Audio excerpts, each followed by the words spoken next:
Hello दोस्तों, मैं अंकित आप लोगों का स्वागत करता हूँ एजू वेदांत क्लासेस में। आज का जो लेक्चर होने वाला है वो क्लास 10th के साइंस का केमिस्ट्री जो भाग है उसका चैप्टर नंबर 3 है, जिसका नाम है अम्ल मतलब धातु अधातु। और इसमें हम लोग लेक्चर नंबर 3 में कवर करने वाले हैं 2 अंक वाले प्रश्न, यानी अति लघु उत्तरीय प्रश्न। ठीक है, इससे पहले हम 2 लेक्चर और कवर कर चुके हैं, तो वो भी जाके देख लीजिएगा, चैनल पे अपलोडेड है। ठीक है, तो चलिए शुरू करते हैं बिना वक्त गवाए, और इसी में से क्वेश्चन आएंगे। अगर अभी तक आप दोनों लेक्चर नहीं देखें, ये लेक्चर जरूर देख लीजिए, क्योंकि इस लेक्चर से आप दोनों लेक्चर कवर कर लेंगे, क्योंकि यहीं से ज़्यादा क्वेश्चन बनते हैं। मतलब जो भी बनेंगे, जो एमसीक्यू भी बनेगा यहीं से बनेगा, क्योंकि लॉन्ग टर्म मतलब शॉर्ट में ही लॉन्ग समझ लीजिए उन सब के लिए होता है। बहुविकल्पी प्रश्न के लिए तो लॉन्ग ही होगा ना। चलिए शुरू करते हैं बिना वक्त गवाए। तो प्रश्न पहला क्या है, आयनिक यौगिक का गलनांक उच्च क्यों होता है? जो आयनिक यौगिक होता है उसका गलनांक उच्च क्यों होता है? उत्तर है, आयनिक यौगिकों का गलनांक उच्च होता है क्योंकि विपरीत आवेश युक्त आयनों के मध्य उपस्थित प्रबल अंतर आयनिक आकर्षण बल को तोड़ने के लिए बहुत अधिक ऊर्जा की आवश्यकता होती है, इसलिए आयनिक यौगिक का गलनांक उच्च होता है। ये चीजें हैं। क्वेश्चन नंबर 2, निम्न पदों की परिभाषा दीजिए, खनिज का, अयस्क का और गैंग का। इन तीनों की परिभाषा देना है, तो देख लीजिए। पहला, खनिज वे तत्व अथवा यौगिक जिनके रूप में धातुएं भू प्रॉपर्टी में उपस्थित होती है, खनिज कहलाते हैं। मतलब भू प्रॉपर्टी मतलब भूमि के अंदर जो उपस्थित होते हैं उन्हें खनिज कहा जाता है। खनिजों से हम अपने आवश्यकताओं को पूरा करते हैं। दूसरा, ये जियोग्राफी में चला जाएगा, फिर अगर खनिज के बारे में पढ़ने लगे तो जियोग्राफी में चला जाएगा। अयस्क वे खनिज जिससे धातु का निष्कर्षण लाभप्रद ढंग से किया जा सके अयस्क कहलाते हैं। उदाहरण, बॉक्साइट एल्युमिनियम का अयस्क है। तीसरा, गैंग अयस्क में उपस्थित रेत, मिट्टी अथवा अन्य अशुद्धियों को गैंग कहा जाते हैं। तो ये चीजें थी। आइए क्वेश्चन नंबर 3 देखते हैं, किन अम्लों के मिश्रण को प्लेटिनम धातु को गलाने के लिए प्रयुक्त करते हैं? उत्तर है, उत्कृष्ट धातु प्लेटिनम पीटी को गलाने के लिए अम्लराज का प्रयोग करते हैं, क्योंकि सांद्र हाइड्रोक्लोरिक अम्ल तथा सांद्र नाइट्रिक अम्ल का 3:1 के अनुपात का मिश्रण है। ठीक है, ये चीज है। प्रश्न चौथा, लोहे को जंग से बचाने के लिए 2 उपाय बताइए। तो उत्तर है, लोहे को जंग से बचाने की 2 विभिन्न विधियां निम्न है। पहला, पेंट करना। लोहे पे बनी पेंट की परत उसको वायु के संपर्क में आने से रोकती है। ठीक है, लोहे पर बनी पेंट की परत उसको वायु में संपर्क में आने से रोकती है। दूसरा है गैल्वेनीकरण या दलेपन। लोहे की वस्तुओं को पिघले जिंक में डुबाने, ठीक है, पर उस पर जिंक की परत बन जाती है। ये परत लोहे की जंग से सुरक्षा करती है। जिंक अधिक क्रियाशील होने के कारण लोहे की अपेक्षा पहले संक्षारित होगा। ये चीजें होता है, क्योंकि अगर संक्षारण की प्रक्रिया अगर होगी तो जो जिंक होता है वो लोहे से अधिक क्रियाशील होता है। तो इसलिए लोहे से पहले उससे होगा तो जाके लोहे से होगा ना, तो इसलिए लोहे से हो ही नहीं पाता संक्षारण, इसलिए जिंक का लेपन करते हैं। ये चीज कारण था, मोस्टली ये चीज होती है। अब आइए प्रश्न नंबर 5वां, लोहे पर निम्न में से किस धातु की परत चढ़ाई जा सकती है और क्यों? मैग्नीशियम, कॉपर और एल्युमिनियम।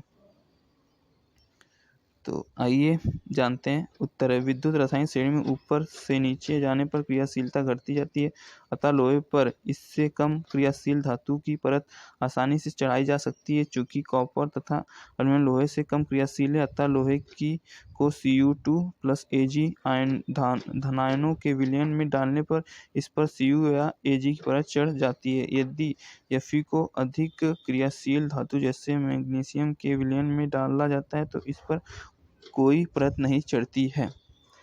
तो इस परत चढ़ाने के लिए कम क्रियाशील होना चाहिए। ठीक है,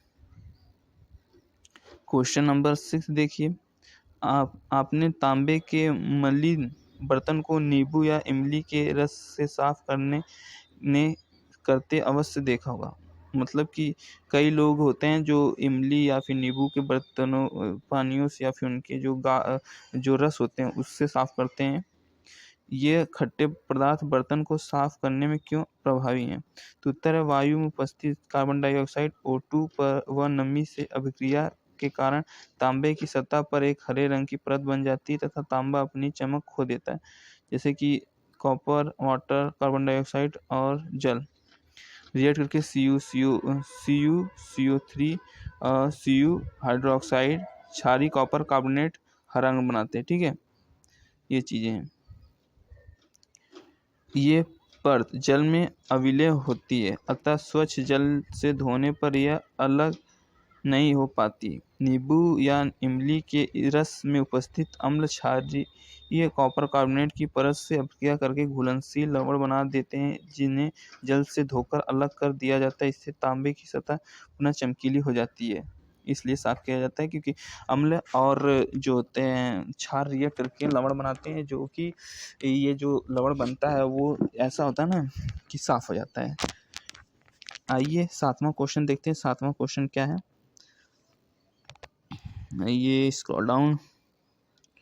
7वां क्या है, किसी धातु M की विद्युत अपघटनीय परिष्करण में आप एनोड, कैथोड एवं विद्युत अपघटन किसे बनाएंगे? तो उत्तर है विद्युत अपघटनीय परिक्रमण मतलब परिष्करण में जिस धातु को परिष्कृत करना है उसकी एक मोटी पट्टी को एनोड तथा उसी धातु की शुद्ध पतली पट्टी को कैथोड बनाते हैं। धातु M की किसी लवण के जलीय विलयन को विद्युत अपघटन बनाते हैं। ये चीजें थी। अयस्क क्या होता है, 8वां चैप्टर है, मतलब सॉरी 8वां क्वेश्चन है। अयस्क क्या होता है? कॉपर के 2 प्रमुख अयस्कों के नाम एक सूत्र लिखिए। उत्तर है अयस्क प्रकृति में पाए जाने वाले जिस खनिज में पर्याप्त मात्रा में धातु होती है तथा जिसे धातु सरलता से एवं कम खर्च में प्राप्त की जा सकती है, उन्हें अयस्क कहते हैं। कॉपर के महत्वपूर्ण अयस्क, पहला सल्फाइड अयस्क कॉपर ग्लास कॉपर फाइराइड, दूसरा ऑक्साइड अयस्क क्यूप्राइट। ये चीजें होती हैं। अयस्क क्या होता है? बॉक्साइट तथा प्रश्न 9वां है, बॉक्साइट तथा मैग्नेकाइट का सूत्र लिखिए। बॉक्साइट का सूत्र यह है, मैग्नेकाइट का सूत्र यह है, देख लीजिएगा। प्रश्न 10वां, कैल्साइट को मतलब कैल्साइट से जिंक का निष्कर्षण कैसे करते हैं? रासायनिक समीकरण भी लिखिए। उत्तर है जिंक कार्बोनेट को कैलेमाइट भी कहा जाता है। इसे जिंक का निष्कर्षण निम्न प्रकार से किया जाता है, मतलब इससे जिंक का निष्कर्षण निम्न प्रकार से किया जाता है। पहला निस्तापन द्वारा, zinc carbonate, zinc oxide, carbon dioxide. दूसरा ऑक्साइड का अपचयन द्वारा, जिंक ऑक्साइड प्लस कार्बन के साथ जिंक कार्बन डाइऑक्साइड के लिए 2 होना चाहिए अगर समीकरण सही नहीं है। यहाँ ऑक्सीजन के साथ 2 यहाँ भी लगेगा, यहाँ भी लगेगा, तब ये सही हो जाएगा। ठीक है, इक्वेशन समीकरण सही होगी। प्रश्न 11वां देखिए, अयस्क का सांद्रण क्यों आवश्यक है, समझाइए।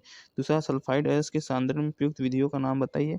तो उत्तर है अयस्क में प्राप्त मिट्टी, बालू, चूना, पत्थर आदि अशुद्धियों के रूप में मिले रहते हैं।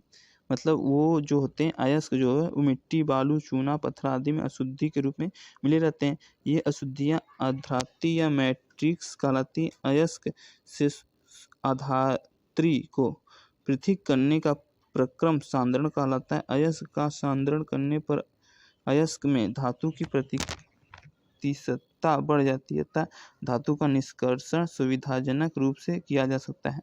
दूसरा सल्फाइड अयस्क का सांद्रण झाग प्लवन विधि द्वारा किया जा सकता है। प्रश्न 12वां देखिए, निम्नलिखित में अंतर बताइए। निस्तापन तथा भजन अथवा भजन एवं निस्तापन को उदाहरण द्वारा समझाइए। अथवा जिंक अयस्क से इस धातु के निष्कर्षण के दौरान निम्नलिखित प्रक्रमों से संबंधित रासायनिक क्रिया दीजिए। पहला जिंक अयस्क का भजन, दूसरा जिंक अयस्क का निस्तापन। ठीक है, उत्तर भजन संद्रित अयस्क को वायु की नियंत्रित मात्रा की उपस्थिति में गलनांक से नीचे परंतु उच्च ताप पर गर्म करके ऑक्साइड में परिवर्तित करने की क्रिया भजन कहलाती है। उदाहरण ये है। ठीक है, इतना भी लेंदी नहीं ले रहा हूँ, आप लोग देख लीजिए। निस्तापन संद्रित अयस्क को वायु की उपस्थिति में उसके गलनांक के नीचे उच्च ताप व गर्म करके ऑक्साइड में परिवर्तन करने का प्रक्रम निस्तापन कहलाता है। उदाहरण ये है। ठीक है, प्रश्न 13वां देखिए। 13वां क्या है? मरकरी के अयस्कों में से किसी एक अयस्क से किस प्रकार मरकरी प्राप्त की जाएगी? केवल रासायनिक समीकरण दीजिए। उत्तर सिलेबार। सिलेबार मरकरी का एक अयस्क है। जब इसे वायु में गर्म करते हैं तो यह सबसे पहले म्यूक्रिक ऑक्साइड में बदलता है तथा बाद में मरकरी धातु में परिवर्तित हो जाता है।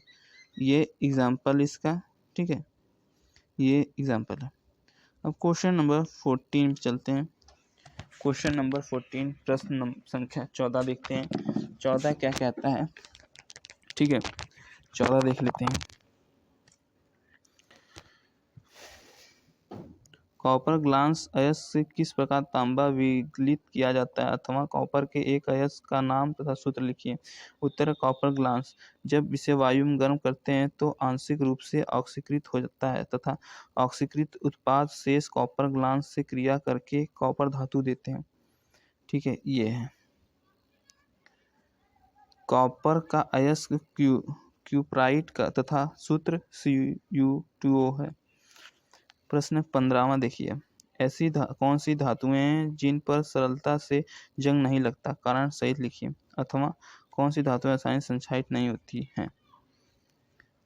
उत्तर है सोना, जो गोल्ड होता है, प्लेटिनम होता है, क्रोमियम। ऐसी धातुएं जिन पर सरलता से जंग नहीं लगता क्योंकि इन धातुओं की क्रियाशीलता अत्यधिक कम होती है।